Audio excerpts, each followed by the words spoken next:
Good morning. Welcome to the spiritual reflection this morning from Deborah's Tree. I'm the Reverend Roslyn Taylor, happy to be with you today. As you can see, I have my candle lit as a symbol of the divine presence with us as we take a few moments together. And I just wanted to start with a little bit of Psalm 67, verse 6. The land has given its harvest.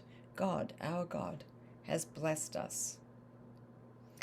And of course, that theme of the harvest and the thankfulness is related to that in the United States. At this point, we're approaching Thanksgiving, and people's thoughts are turned to gratitude. In the United States, there is an ancient tradition of gratitude among the Native Americans.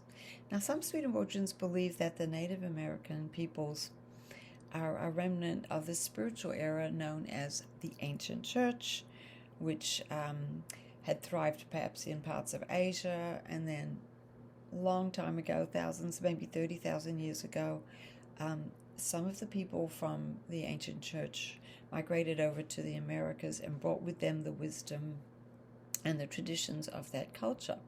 So one of the traditions in the northeastern part of the USA anyway, in the Haudenosaunee group of people, there's a Thanksgiving address which is spoken every time that anybody gathers together, no matter whether it's a big group or a small group. So just imagine the healing potential if everyone today, every time they gathered in any kind of gathering, took time together to be grateful, to give thanks before moving on to other things. I want to share a few words from Robin Wall Kimmerer, and she was quoting a conversation with Frida Schack in her book, Braiding Sweetgrass. And at this point she's talking about the Thanksgiving address. It's a river of words as old as the people themselves, known more accurately in the Onondaga language, which is a language that's older than English. And the translation is the words that come before all else. It is said that the people were instructed to stand and offer these words whenever they gathered, no matter how many or how few, before anything else was done. It can be done in abbreviated form or in long and loving detail. Each part of creation is thanked in turn for fulfilling its creator-given duty to others. Part of its power surely rests in the length of time it takes to send greetings and thanks to so many. The Thanksgiving address is a reminder we cannot hear too often that we human beings are not in charge of the world, but are subject to the same forces as the rest of the world. So this morning I just want to share with you an abbreviated form of the Mohawk version of the Haudenosaunee Thanksgiving address as we gather together this morning for a spiritual reflection. And I do want to thank the Six Nations Indian Museum and the Tracking Project for this translation of the Mohawk version. So get comfortable, let these words come into you, and open yourselves up to the gratitude that's within this ancient tradition. First of all, the people. Today we have gathered and we see that the cycles of life continue. We have been given the duty to live in balance and harmony with each other and all living things. So now we bring our minds together as one as we give greetings and thanks to each other as people. Now our minds are one. The Earth Mother. We are all thankful to our Mother, the Earth, for she gives us all that we need for life. She supports our feet as we walk about upon her. It gives us joy that she continues to care for us as she has from the beginning of time. To our Mother we send greetings and thanks. Now our minds are one.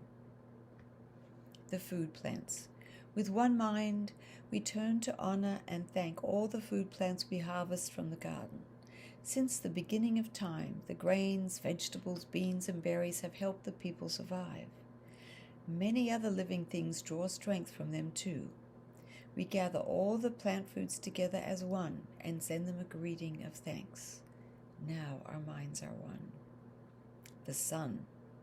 We now send greetings and thanks to our eldest brother, the sun. Each day without fail he travels the sky from east to west, bringing the light of a new day. He is the source of all the fires of life. With one mind we send greetings and thanks to our brother, the sun. Now our minds are one.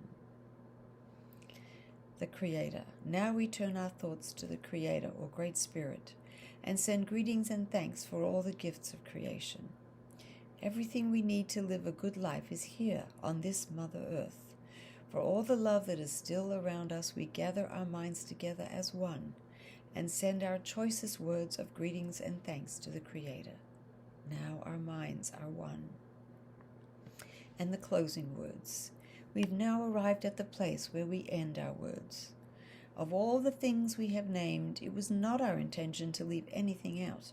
If something was forgotten, we leave it to each individual to send such greetings and thanks in their own way. Now our minds are one.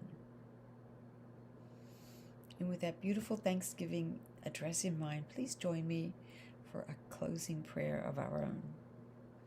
Divine One, you've brought our minds together as one through this Thanksgiving address and through our focusing on you and your generosity and your love and your creation.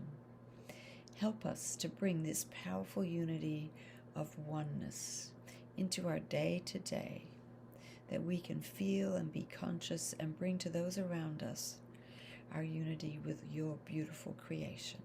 Amen. And now a blessing as we go forth today.